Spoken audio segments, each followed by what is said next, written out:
জাতীয় নির্বাচন সামনে রেখে দেশে আইনশৃঙ্খলা পরিস্থিতি অবনতির কোনো আশঙ্কা নেই বলে মন্তব্য করেছেন স্বরাষ্ট্র উপদেষ্টা জাহাঙ্গীর আলম চৌধুরী। বরং ধীরে ধীরে অবস্থার আরও উন্নতি হচ্ছে বলে দাবি করেন তিনি। ভূমিকম্পের প্রস্তুতি নিয়ে প্রশ্নের জবাবে উপদেষ্টা বলেন, নিয়ম বহির্ভূত নির্মাণ কাজ বন্ধ না হলে ভবিষ্যতে আরও ভয়াবহ পরিস্থিতি তৈরি হতে পারে। ত্রয়োদশ জাতীয় সংসদ নির্বাচনকে ঘিরে ক্রমেই উত্তাপ বাড়ছে রাজনীতির মাঠে। রোববার সচিবালয়ের স্বরাষ্ট্র মন্ত্রণালয়ের সভাকক্ষে আইনশৃঙ্খলা সংক্রান্ত কোর কমিটির সভা হয়। পরে সংবাদ সম্মেলনে স্বরাষ্ট্র উপদেষ্টা বলেন, নির্বাচনকে সামনে রেখে যে কোনো বিশৃঙ্খলা ঠেকাতে কাজ করছে আইনশৃঙ্খলা বাহিনী।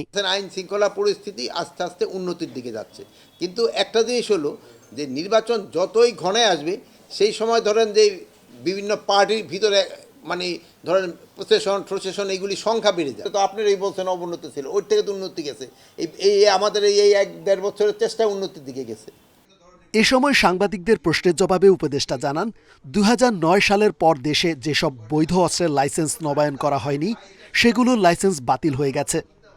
অন্তর্বর্তী সরকার নতুন করে কোনো অস্ত্রের লাইসেন্স দেয়নি। পরে ভূমিকম্প নিয়ে প্রস্তুতির বিষয়ে উপদেষ্টা বলেন, ভূমিকম্পের সতর্কতার জন্য অ্যাপ তৈরির বিষয়ে চিন্তা চলছে বলে জানান তিনি।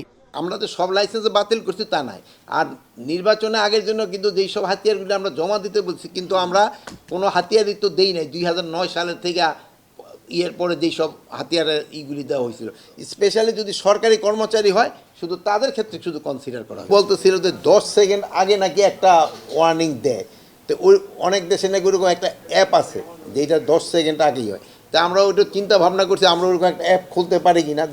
সম্প্রতি একজন সাংবাদিককে মধ্যরাতে ডিবি অফিসে নিয়ে যাওয়া প্রসঙ্গে উপদেষ্টা বলেন, একটি বিষয়ে তথ্য সংগ্রহের জন্য ডাকা হয় তাকে।